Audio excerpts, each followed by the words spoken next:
오늘 본 말씀은 요한복음 6장 28절에서 33절까지 말씀입니다.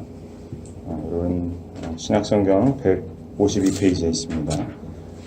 요한복음 6장 28절에서 33절 신약성경 152페이지 제가 봉독해 드리겠습니다. 그들이 묻되 우리가 어떻게 하여야 하나님의 일을 하오리이까? 예수께서 대답하여 이르시되 하나님께서 보내신 이를 믿는 것이 하나님의 일이니라 하시니, 그들이 묻고 그러면 우리가 보고 당신을 믿도록 행하시는 표적이 무엇이니까? 하시는 일이 무엇이니까? 기록된 바 하늘에서 그들에게 떡을 주어 먹게 하였다 함과 같이 우리 조상들은 광야에서 만나를 먹었나이다. 예수께서 이르시되 내가 진실로 진실로 너희에게 이르노니 모세가 너희에게 하늘로부터 떡을 준 것이 아니라 내 아버지께서 너희에게 하늘로부터 참떡을 주시나니 하나님의 떡은 하늘에서 내려 세상에 생명을 주는 것이니라. 아멘. 더우시죠? 그래도 오늘 조금 난 것 같아요. 이제 오늘 말씀은요, 간증으로 이제 시작하려고 합니다. 네, 제 간증이 아니고 안타깝게 다른 분의 간증을 제가 대신 들은 것을 하는 겁니다. 어떤 선교사님의 간증인데, 이제 선교사님 먼저 좀 소개하면, 저하고는 어렸을 때 같이 이렇게 신앙생활했던 누님이에요, 저한테는. 그리고 이제 저희 누나하고는 단짝 친구였고, 저희 누나가 이제 그 누님을 전도를 해서 교회를 처음 왔는데, 이제 지금은 선교사 되신, 뭐 이제 선교사 된 게 아니라 벌써 선교사 되신 지 한 20년쯤 되셔서 이제 베테랑 선교사님입니다. 근데 이제 그분이 어떤 선교를 하시냐면, 그 성경 번역하는 선교라는 게 있어요. 이제 이게 뭐냐면, 그 성경이 없는, 그러니까 미전도 종족들, 이제 그런 오지 같은 데 가서, 이제 그 사람들한테 성경을 그 사람들 말로 번역해서 이렇게 해주는 이제 그런 사역을 하시는 선교사님이에요. 근데 이제 저도 이제 디테일한 얘기를 들은 거는 이제 얼마 전에 이제 미국에 잠깐 방문하셔서 이제 만났는데, 저도 이제 그 사역이 어떤 건지 그냥 막연하게만 알고 있다가 이제 이번에 처음으로 이제 자세하게 들어봤는데, 그게 그렇게 간단한 사역이 아니더라고요. 그러니까 이제 한두 사람이 가서 이걸 하는 게 아니라 굉장히 많은 사람이 팀을 이뤄서 하는 사역이기도 하고, 이게 1, 2년에 되는 사역이 아니고 성경을 그렇게 해서 번역해서 그 사람들한테 전달해 주기까지 보통 짧게 15년에서 20년 이상 걸리는 사역이라고 해요. 그러니까 완전히 그 사람들의 삶에 이렇게 동화되는 이제 그런 사역이고요. 그래서 이제 사역이 보통 어떤 식으로 진행되냐 하면 맨 처음에는 리서치 팀이 들어간대요.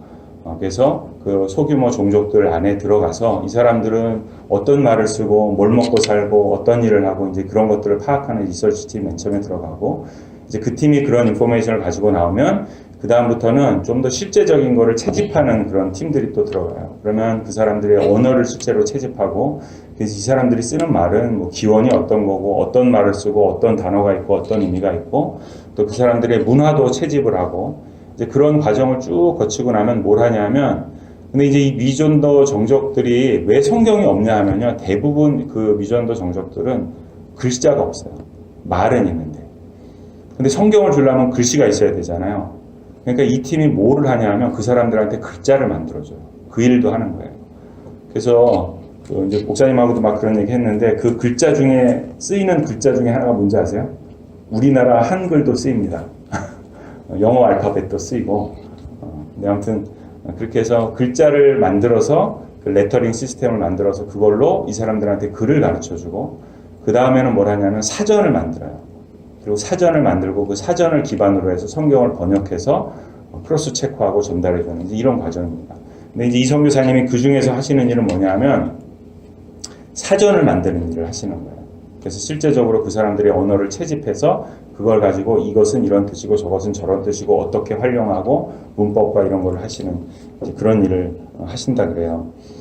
근데 이제 이분이 이제 중국에 있는 어떤 그 소수 민족에게 들어가서 거기서 한 10년 정도 계시면서 그거를 다 해서 이제 그 사전을 한 2년 조금 전에 이제 다 만들어서 하나님 앞에 봉헌하는 이제 그런 일이 있었다 그러는데, 이제 그 시점쯤의 이야기입니다. 이제 그 사전을 다 완성하고 봉헌하는 그 시점에 이제 어떤 일이 있었냐면, 이제 저는 그 누님, 그 여자 아내 되는 그 선교사님을 아는데, 남편 선교사님이 암에 걸리셨어요. 그래서 이제 그 사역까지는 마쳤지만 그 이후로 사역지에서 철수하고 이제 병중에 계시다가 투병하시다가 이제 소천하시는 이제 그 이야기를 들었습니다. 그게 한 2년쯤 전 이야기예요.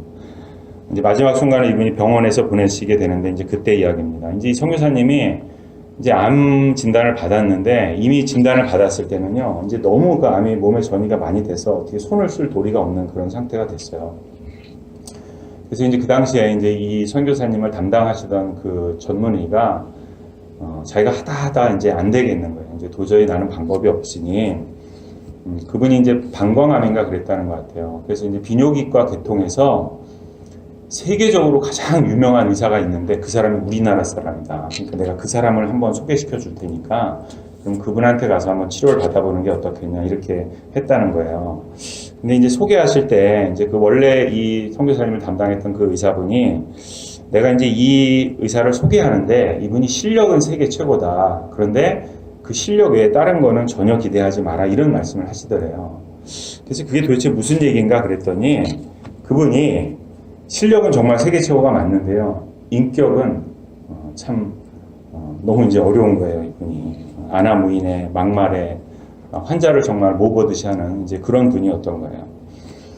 아무튼 이제 그분을 소개받고 이제 그분이 계시는 굉장히 유명한 병원이더라고요. 이제 그 병원으로 가서 이제 수술을 받으시게 됐어요. 수술을 받고 이제 수술 다 끝나고 집도 하고 나오는 그 의사를 이렇게 만나서 이제 그 누님이 가서 이제 말도 다 못하고 수술이 어떻게 이렇게 됐더니 그분이 주머니에 이렇게 손을 딱 꽂고 이렇게 눈도 안 마주치고 딴 데를 이렇게 쳐다보면서 할 만큼 했어요. 이렇게 얘기를 하시더래요. 훨씬 더 이렇게 좀 빈정되는 프로.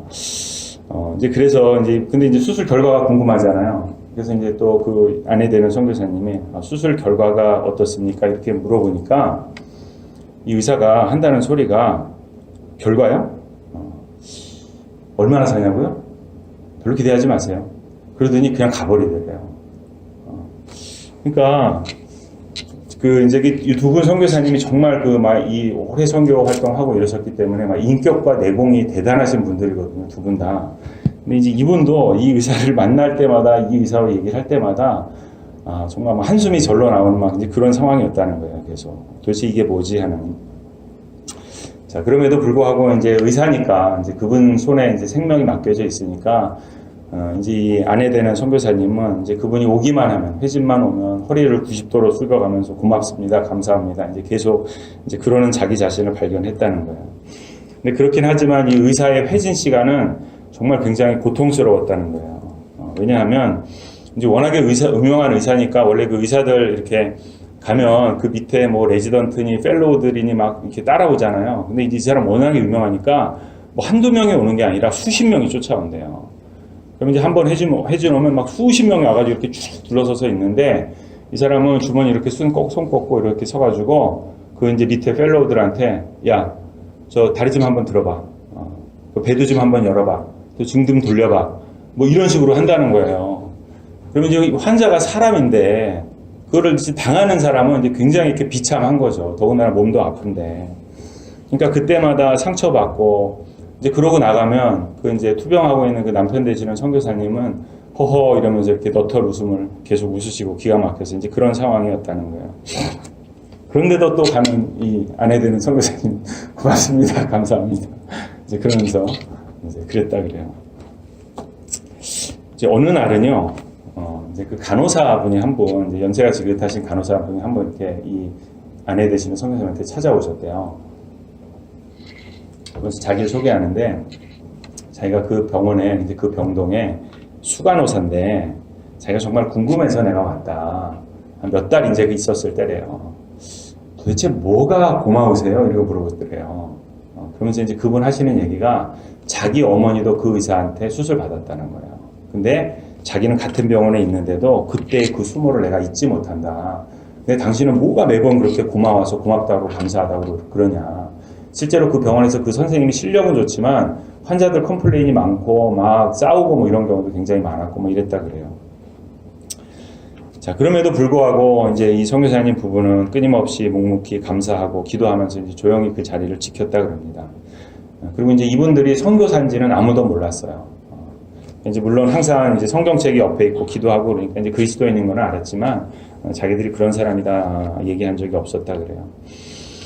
근데 이제 병원에 이제 한 6개월 정도 계시다 돌아가셨는데, 이제 점점 시간이 지나니까 몇 달 지났는데, 이 의사가요, 태도가 조금씩 변하기 시작하더라는 거예요.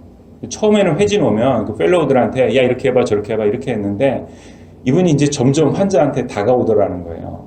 하루는 오더니, 자기가 이렇게 다리를 만져보고, 괜찮냐고 물어보기도 하고, 하루는 자기가 배를 이렇게 열어보고, 거기 막 주머니 차고 이런 것도 확인하고, 어떠시냐고 물어보기도 하고, 그러더라는 거예요. 그러니까, 이제 그런 게 자꾸 반복이 되니까요. 이제 간호사들이나 의사들이 찾아와서 막 물어본대요. 혹시 우리 선생님하고 친척 되세요? 어떻게 아시는 사이세요? 어떤 관계세요? 아니, 우리는 일면식도 없는데요. 그러니까 이제 병원에서 점점 이분들을 희한하게 생각하기 시작했다 그래요. 이제 시간이 또 점점 흘러갔습니다. 이제 돌아가시기 한 달쯤 전이었다 그래요. 회진이 다 끝나고 이제 밖으로 나가셨는데, 밖으로 나가서 복도에서 이제 이 아내 선교사님을 부르더래요. 이렇게 나오라고 잠깐.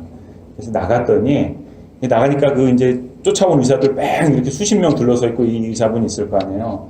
근데 이제 자기랑 눈도 못 마주치면서 이런 얘기를 하더래요. 제가 결정한 게 하나 있는데 앞으로 특진비를 안 받겠습니다. 이렇게 얘기하시더래요. 근데 이제 이 선교사님은 특진비 뭐 그런 게 있는지도 몰랐고 뭔지도 모르고, 그래서 아니 그게 뭐예요? 그랬더니 특진비라는 게 있는데 제가 그거를 안 받겠습니다.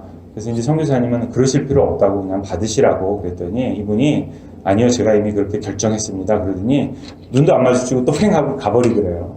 그러니까 또 펠로우들이 쫓아서 막 쫓아가는데 막 뒤를 쳐다보면서 이 선교사님한테 막 이러면서 이제 그러고 이제 가더라는 거예요. 이제 결국 한 달 뒤 선교사님은 주님의 부르심을 받고 이제 소천하셨습니다. 그리고 이제 장례를 다 치렀는데, 장례를 치르고 나서 병원에서 전화가 왔더래요. 이제 장례 치르라고 퇴원하니까 이제 병원비도 다 계산하고 했는데, 병원에서 정산을 좀 다시 해야 된다. 환급을 받으셔야 된다. 그래서 무슨 환급이요? 그랬더니 그 특진비를 환불 받으셔야 되니까 계좌번호를 알려달라고 전화가 왔더래요. 그래서 아니라고, 그거 그냥 받으시라고 그랬더니 선생님께서 안 받으시기로 했기 때문에 특진비 전액을 다 환불하니까 받으셔야 된다고. 근데 금액을 제가 들어보니까 굉장히 크더라고요, 그 금액이. 근데 아무튼 그거를 다 그래서 환불 받으셨다 그래요. 자, 이제 그러고 나서 처음에 이 선생님을 소개해줬던 그 원래 선생님이 있었다 그랬죠. 자, 이제 그 선생님의 아내 되시는 그 사모님이 교회를 열심히 다니시는 그런 분이었대요. 그래서 이제 가끔 통화도 하고 이제 그랬는데, 이제 그분한테 전화가 왔더라는 거예요. 이제 이 선교사님한테 전화가 와서, 근데 이 선교사님이 돌아가실 때 이제 그 학회가 있었대요. 그래서 이제 이 선생님도 그 학회에 가 있었고, 이 선생님을 소개했던 그 원래 선생님도 학회에 가 있었고 그랬는데, 그 학회에서 있었던 일을 이 사모님한테 얘기해서 그걸 얘기해 주려고 전화한 거예요. 학회에서 학회 중인데 이 선교사님께서 돌아가신 거예요. 그래서 이제 병원에서 이 환자분 돌아가셨다고 이렇게 전화를 해서 그 전화를 받는 걸 봤는데, 그 전화를 이렇게 받고 전화를 끊더니 그분이 고개를 푹 숙이면서 내가 정말 살리고 싶었는데 그렇게 얘기하시더라는 거예요. 근데 이분이 전혀 그런 분이 아니래요. 그래서 너무 신기했다 그러면서 그 얘기를 아내한테 한 얘기를 그렇게 전해 들었다 그래요. 이제 선교사님 이제 돌아가시고 나서 막 그 돈도 이렇게 환불 받고 또 병원에서 6개월 동안 있었으니까 얼마나 그 의사나 간호사분들하고 가까워졌겠어요. 그래서 이제 인사를 하러 겸사겸사 그 선생님에게도 감사하다고 인사를 하러 이제 가기로 결정을 해서 이제 따님하고 같이 이제 아내 선교사님이 그 병원에 한번 찾아가는데, 인사를 하고 싶은데 그 선생님한테 뭘로 인사를 할까? 근데 세계적으로 유명한 의사고 뭐 가질 거 다 가진 분이잖아요. 그 사람한테 뭘 선물하겠어요? 뭐 돈을 주겠어요? 뭘 주겠어요? 곰곰이 자기가 기도하면서 고민하다가 그 사전, 10년 동안 만들었던 그 사전, 자기들이 이런 일을 하는 사람이다. 그래서 그 사전에 편지 한 장을 써서 그걸 직접 드리지도 않고 가서 그 수간호사님 그분한테 이거 꼭 전해드리라고 이제 그러고 이제 돌아왔다 그래요. 근데 이제 한참 또 시간이 지났습니다. 한참 시간이 지났는데 아까 그 원래 의사 사모님 있죠? 전화가 왔어요. 그 사모님이 전화가 와서 이 선교사님한테 그 의사 선생님이 우리 교회를 나오기 시작했어요. 그러더라고요. 근데 이 선교사님 그 입원하셨던 병동이 이제 116병동인가 뭐 그렇대요. 근데 그 116 병동 사람들은 이구동성으로 다 얘기한다는 거예요. 그 선생님이 교회 가시게 된 이유는 아직도 이분들이 선교사님인지 몰라요. 바로 그 암 환자 부부, 그 부부 때문에 그런 것 같다라고 다 말씀하신다는 거예요.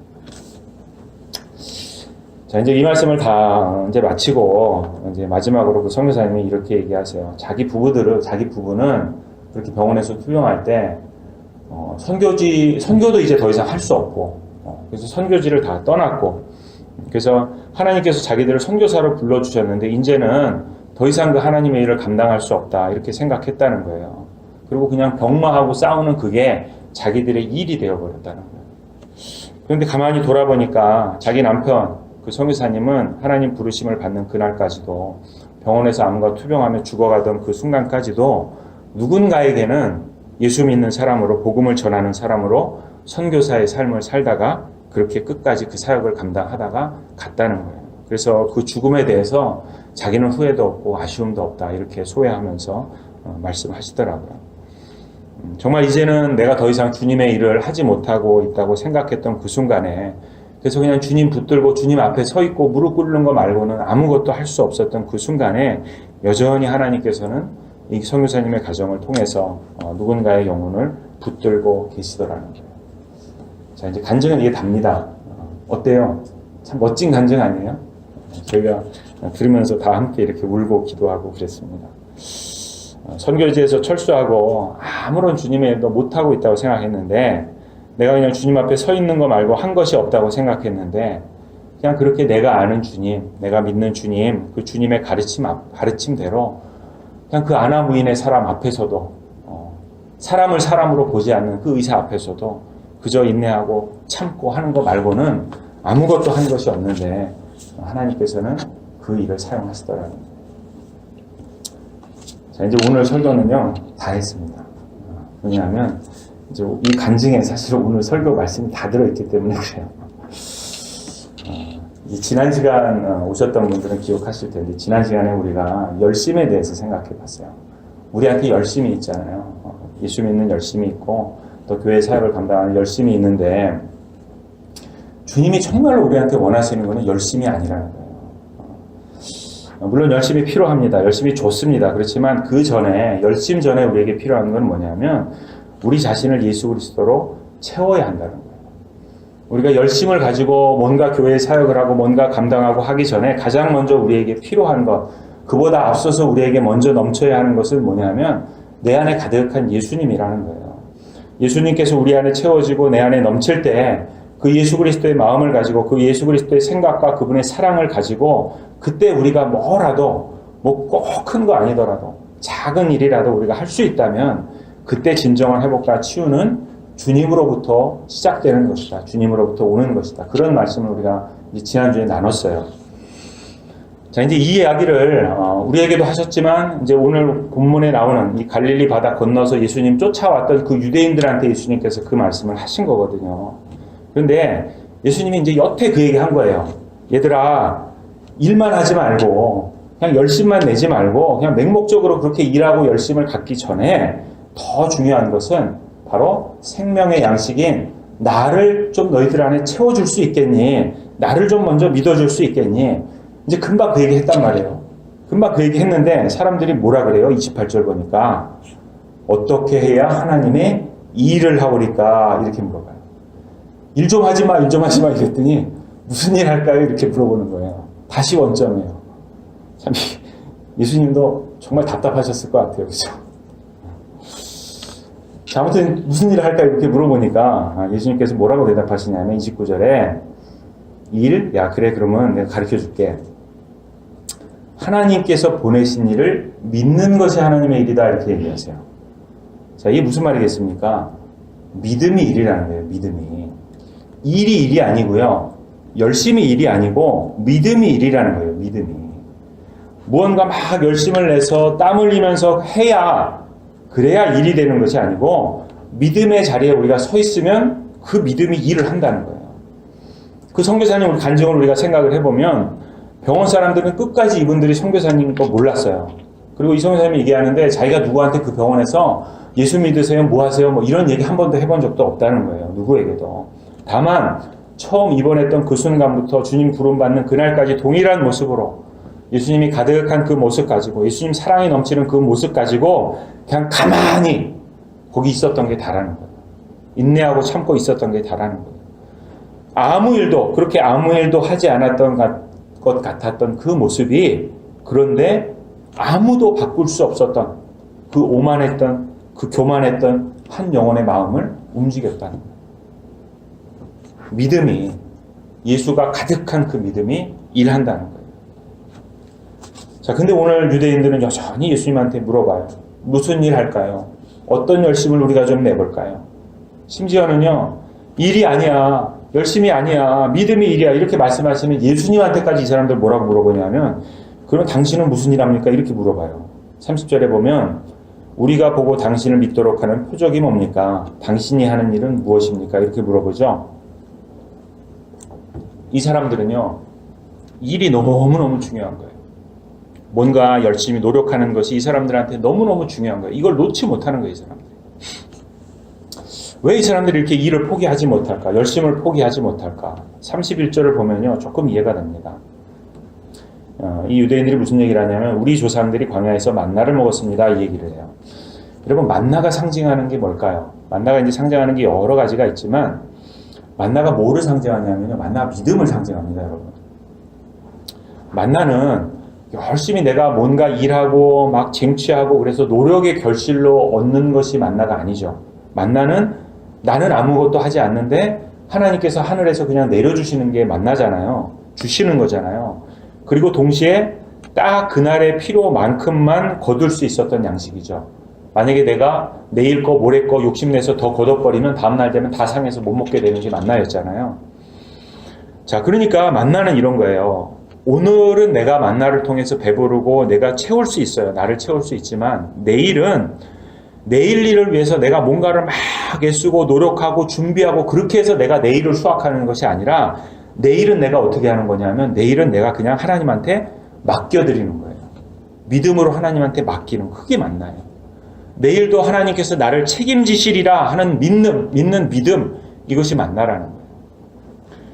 자, 그런데 이 사람들이 우리 조상들도 광야에서 만나를 먹었습니다. 이 말을 이 유대인들이 그런 믿음의 의미로 이 얘기를 했겠습니까? 그렇지 않아요. 오히려 이 사람들은 만나를 뭘로 얘기하냐면 조건으로 얘기합니다. 어떤 조건으로 얘기하냐면 이런 표적, 만나와 같은 표적, 이런 기적, 이런 조건이 있으면 그러면 우리도 한번 믿어볼 테다 당신은, 이런 의미예요. 우리 조상들 만나 먹었는데 당신도 그런 기적의 일과 표적을 우리에게 행해줄 수 있습니까? 당신 지금 믿음이 일이라고 우리한테 얘기하는데, 그래서 믿어보라고 얘기하는데 좋습니다. 그러면 우리가 믿어볼 텐데, 믿고 싶은데 그러면 믿을 수 있는 근거를 한번 우리에게 주어 보십시오. 그러면 우리가 믿어보겠습니다. 이 얘기하고 있는 거예요. 자, 지난주까지는 계속해서 이 사람들 열심을 얘기했어요. 일하는 걸 얘기했어요. 열심히 일할 테니까, 내가 애쓸 테니까 떡 좀 주세요. 좋은 것 좀 주세요. 그랬더니 예수님이 그거 아니다 하니까 이제 또 말을 바꾸는 거예요. 그래요? 믿으라고요? 그럼 내가 한번 믿어볼 테니까, 자, 그러면 믿을 수 있는 조건을 한번 줘보세요.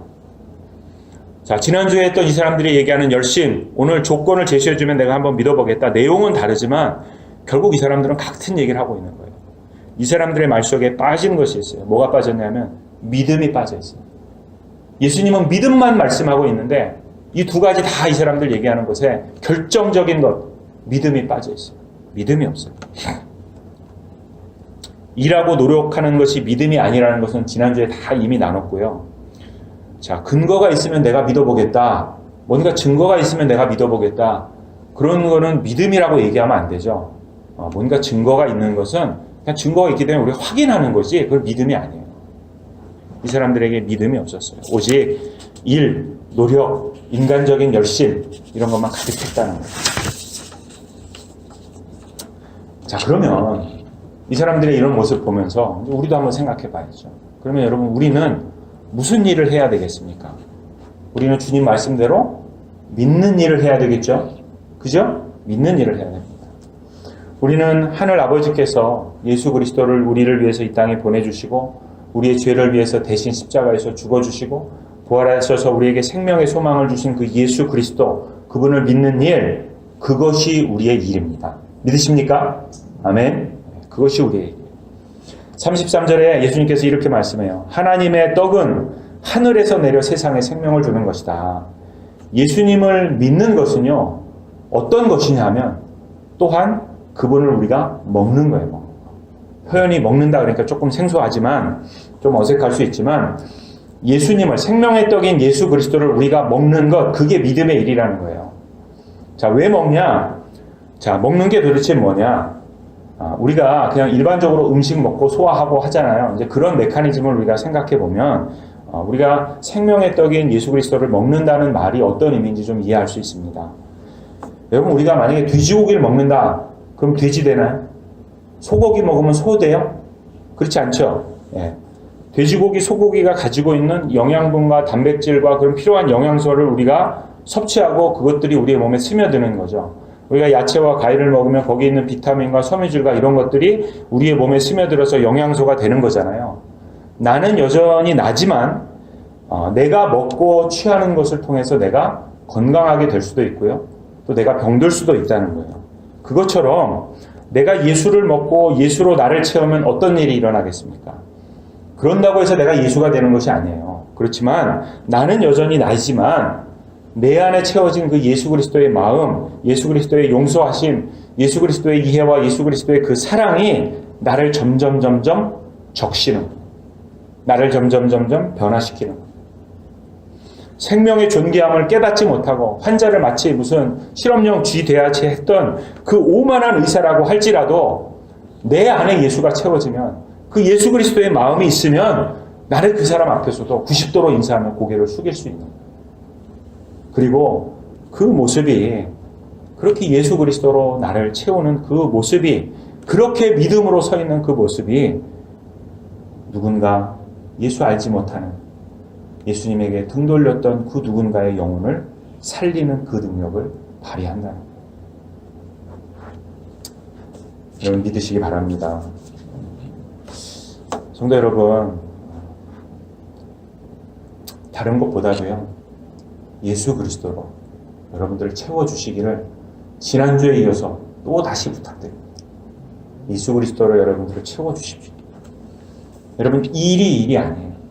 열심히 우리의 일이 아닙니다. 예수를 믿는 그 믿음 가지고 나를 날마다 차곡차곡 한 겹 한 겹 채우고 또 채워서 나를 조금씩 변화시키는 그것이 우리의 일이고요. 우리가 마땅히 해야 할 믿음의 일입니다.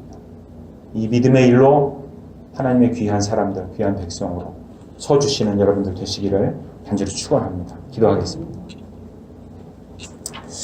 하나님, 오늘 귀한 선교사님의 간증을 제가 대신 이렇게 함께 나눌 수 있게 하셔서 참 감사합니다. 이제는 어떤 하나님의 일도 할 수 없었다고 생각했던 그 순간조차도 내가 주 앞에 서고 주 앞에 무릎 꿇고 날마다 내 안에 채워지는 그 예수 그리스도의 마음을 가지고 그저 가만히 잠잠히 묵묵히 나의 자리를 지켰을 때 우리 주님은 그러한 우리들의 모습을 사용하셔서 누군가를 구원하고 누군가를 돌아오고 하나님의 나라를 위해서 그 영혼들을 채우는 그 일을 여전히 하고 계시는 그 모습을 우리가 다시 한번 발견합니다. 하나님, 우리 안에 열심이 있습니다.